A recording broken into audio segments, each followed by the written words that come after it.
इस समय हम गोरखपुर के गोलघर काली मंदिर गली में, यहाँ सभी व्यापारी हार्डवेयर का काम करते हैं और सबसे बड़ी बात है लोकसभा चुनाव चल रहा है और लोग यहाँ व्यापारी लोग वर्ग के लोग खड़े हैं। उनसे जानते हैं कि गोरखपुर शहर में सांसद रवि किशन हैं और काजल निषाद भी हैं और बीएसपी उम्मीदवार भी, तो क्या उनको इस बार सांसद गोरखपुर का कैसा होना चाहिए? हमारे साथ आलोक इस बार गोरखपुर के सांसद रवि किशन भी हैं और काजल निषाद भी टक्कर दे रही है और बीएसपी उम्मीदवार में, तो क्या लग रहा है इस बार कुछ परिवर्तन होगा कि रवि किशन? देखिए, टक्कर तो कांटे की है, इसमें नो डाउट कि रवि किशन और काजल निषाद में ज्यादा टक्कर है। फिर भी भाजपा में रवि किशन जीतेंगे यहाँ से, क्योंकि ये योगी का शहर है, इसलिए रवि किशन ही यहाँ के सांसद बने रहेंगे। लेकिन एक बार यहाँ गठबंधन प्रत्याशी थे प्रवीण निषाद, बीएसपी और सपा से गठबंधन हुआ तो निकल गई थी सीट। लेकिन अगर बात करें अगर विकास की बात, तो कितना परिवर्तन गोरखपुर में हुआ है? देखिए, ये चुनाव लोकसभा का चुनाव है, कोई गोरखपुर का पर्टिकुलर चुनाव नहीं है, इसलिए हमको देश को देख के देना है। इसलिए हम लोग सांसद के रूप में जो एक स्थिर सरकार रहेगी उसी को हम लोग चुनते हैं और इसीलिए हम रवि किशन का ही ज्यादा प्रेफर करेंगे। अच्छा, अगर आप व्यापारी वर्ग है, ऐसे में जीएसटी एक आप लोग के लिए बहुत बड़ा सरदर्द है, उसमें काफी व्यापारी परेशान होते हैं, इसको लेकर क्या आप लोग के अंदर कुछ उद्देश्य है सरकार के? क्या? देखिए, जीएसटी तो एक अलग मुद्दा है और जीएसटी में व्यापारी वाकई इस समय बड़ा परेशान है और काम भी वैसे नहीं चल रहा है। फिर भी ये लोकसभा का चुनाव है, इसलिए चुनाव के मद्देनजर तो एक स्थिर सरकार ही हम लोग चुनना चाहेंगे। अच्छा, राहुल गांधी भी लगे हैं, राहुल गांधी के साथ अखिलेश भी लगे, गठबंधन है, ऐसे में क्या लगता है जहां राहुल गांधी और अखिलेश जा रहे, भीड़ काफी आ जा रही है, क्या लग रहा है कुछ सीटें कम होंगी कि कोई फर्क पड़ेगा? तो हमको लग रहा है सीट तो ज्यादा नहीं होगी, 10-15 सीट का प्लस या माइनस में रहेगा, मगर सरकार ये स्थिर सरकार ही आएगी, भाजपा की ही आएगी।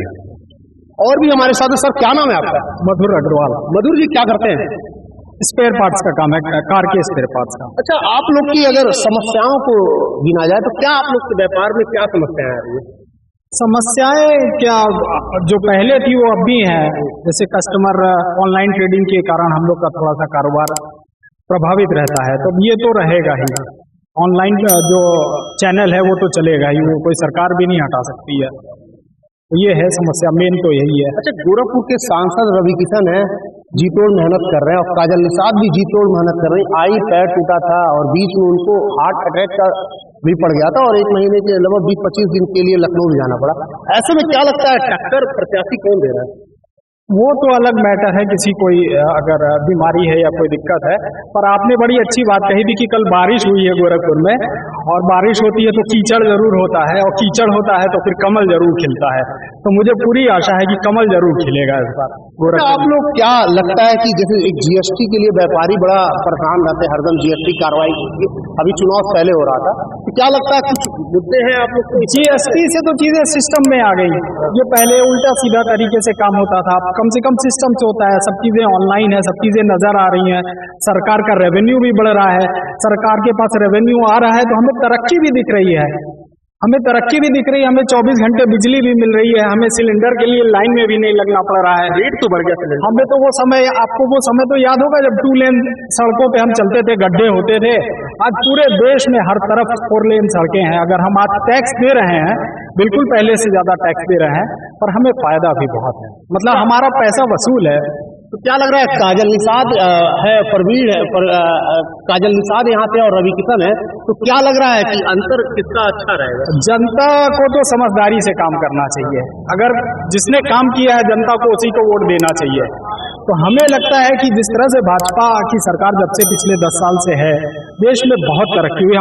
हमारे गोरखपुर में ही देखिए, एम्स का निर्माण हो गया, ये तो सपा में ही उद्घाटन हुआ था।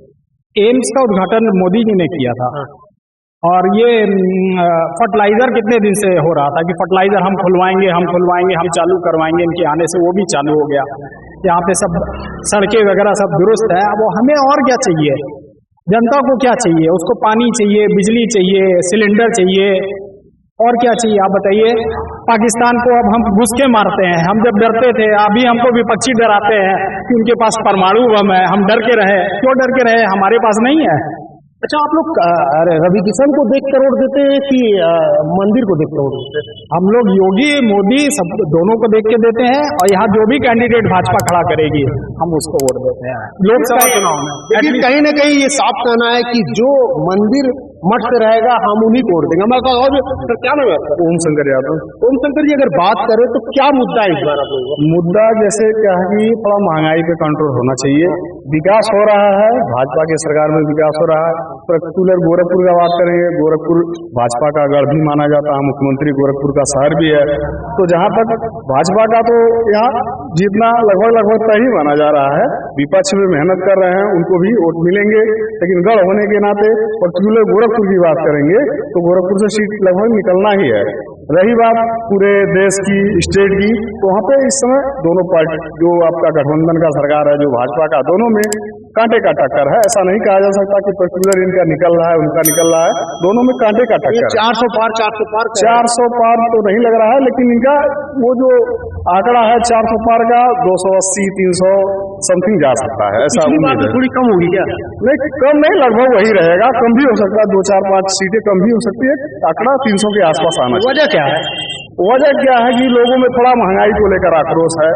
थोड़ा जो टैक्स वगैरह का स्लैब है, उसमें एक सिस्टमेटिक एक टैक्स होना चाहिए, एक देश एक टैक्स ऐसा होना चाहिए। उसमें क्या टैक्स 28%, 18%, 12%, उससे भी दिक्कतों हो रही व्यापार वर्ग में, चाहे जो भी है, किसी भी लाइन से है, तो उसको एक सिस्टमेटिक एक टैक्स हो जाए तो और बढ़िया है। एक देश एक टैक्स का जो नारा चल रहा है, उस पर काम होना चाहिए। अगर युवा जो है, आप युवा है, तो क्या लगता है कि अगर रोजगार के लोग कहते हैं नौकरियां नहीं मिल रही है, क्या लगता है? जैसे नौकरियां हैं, नौकरियां मिल भी रही हैं, लेकिन उसमें समस्या क्या आ रही है? जैसे जनसंख्या मान लीजिए आज के डेट में 50 लाख युवा तैयार हैं नौकरी के लिए और 5 लाख रोजगार है, तो उसमें समस्या आ रही है। क्या उसको डिमोलाइज करके 5,000, 10,000, 15,000, 20,000 ऐसे मान लीजिए उसका क्वालिफिकेशन है, 50,000 का क्षमता रखता है, 45 का 40 का नौकरी मिलना चाहिए, 20, 25, 15 का मिलता है, तो उसका जो स्टडी है उस हिसाब से उसको नौकरी नहीं मिलती, तो ये समस्या आती है। ये जो पेपर परीक्षार्थी देते हैं और आउट हो जाता है, क्या सरकार पर इसका असर पड़ेगा? हाँ, बिल्कुल असर पड़ेगा। सरकार ही परीक्षा वो निर्धारित कराती है, उसको भी उसकी जिम्मेदारी बनती है सरकार की कि जो भी परीक्षा है गोपनीयता बरकरार रखे, पेपर आउट ना हो, समय से रिजल्ट निकले और समय से अपॉइंटमेंट भी हो, वो सरकार की जिम्मेदारी है। तो इसका असर बिल्कुल पड़ेगा। देखिए, कहीं ना कहीं ये जो परीक्षार्थी जो परीक्षा दे रहे, पेपर आउट पड़ रहा है, सरकार पर असर पड़ेगा। युवा है, उनका साथ साथ हमारे साथ। चौधरी, क्या नाम है आपका? सुरेंद्र चौहान। इधर जाइए। क्या करते हैं? व्यापार। अच्छा, अगर बात करें, आप काफी पुराने हैं गोरखपुर के और यहाँ काफी दिनों से आपकी दुकान है, और तो क्या लगता है कि इस बार गोरखपुर का सांसद रवि किशन ही रहेंगे कि? हाँ, फिर रवि किशन ही रहेंगे जो है, और अच्छे वोट से जीतेंगे। अच्छा, क्या लगता है रवि किशन ने गोरखपुर शहर में काम किया है? काम तो किए हैं, पार्टी का जैसा वो होता है उस तरह वो काम तो किए हैं जी। अच्छा, एक समस्याएं आप लोग की रहती है कि थोड़ी सी बरसात होती है आपके इस व्यापार वाली गली में पूरा पानी लग जाता है, लगभग 2 से 3 फुट। नहीं, ये समस्या तो है ही है। यहाँ के अधिकारी जो हैं, अधिकारी कर्मचारी जो है, उनका काम ठीक नहीं है। ये नेताजी तो कह दिए कि नाली बनना चाहिए, सड़क बनना चाहिए, लेकिन ये अधिकारी इस कान से सुने तो इस कान से निकाल दिए। उन्हीं की वजह से इन लोगों को, हम लोगों को दिक्कत होती है। तो क्या आपके बीच में कभी काजल निषाद या सांसद रवि किशन आए?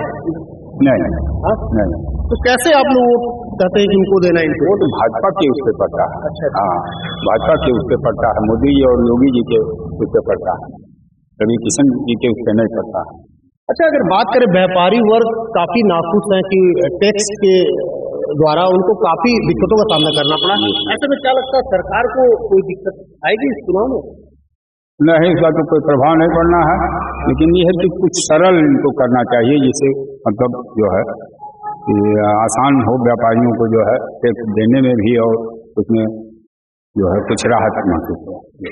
और देखिए, एक सबसे बड़ी बात है हमारे साथ, क्या सर, वो जो परीक्षा वाली आपने बात की कि परीक्षा में पेपर आउट हो जाता था, सर वो एक जमाना था जब बच्चे मेधावी छात्र परीक्षा देते थे और जब उनका सिलेक्शन होना होता था तो उनका नाम मिटा करके और मनचाहे जाति और धर्म के लोगों को नौकरियां दे दी जाती थी, और जो मेधावी बेचारा है वो ताकता रह जाता था, उसकी नौकरी छीन करके जाति धर्म देख करके दे दी जाती थी सारे सरकारी विभागों में जो स्टेट गवर्नमेंट के थे। अब वो चीज कम से कम परीक्षा कैंसिल तो हो रही है कि अगर कहीं पेपर आउट होना भी चाहिए, परीक्षा तो होगी, जब कैंसिल किया है उन्होंने टाइम फ्रेम दिया है कि हम करेंगे तो वो करेंगे। एज कहाँ पर जाती है? सर एज कहाँ 6 महीने में किसी की चली जा रही है कि एज निकल जाएगी। क्या आप कर रहे हैं? मैं कह रहा हूँ कि गोपनीयता होनी चाहिए, ऐसा नहीं कि पेपर आउट हो गया कैंसिल करके फिर ये जो आम नहीं ना रोज खरीद के लाइए रोज बेचिए, ये परीक्षा है, ये बड़े स्तर पर होता है, अरबों खरबों का खर्चा, करोड़ों का खर्चा होता है। ऐसे नहीं कि कैंसिल हो गया तो फिर करा दीजिए, फिर 1 साल में करा दीजिए, फिर कैंसिल हो गया, ऐसा नहीं होना चाहिए। क्या लगता है असर पड़ेगा? बिल्कुल असर पड़े, क्यों नहीं पड़ना, पड़ना भी। कहीं न कहीं यहाँ व्यापारी वर्ग के लोगों का साफ साफ कहना है कि इस चुनाव पर ये जो परीक्षा आउट होता है और व्यापारियों को जीएसटी कहीं न कहीं प्रभाव पड़ेगा। अजीत सिंह, न्यूज़ 24 गोरखपुर।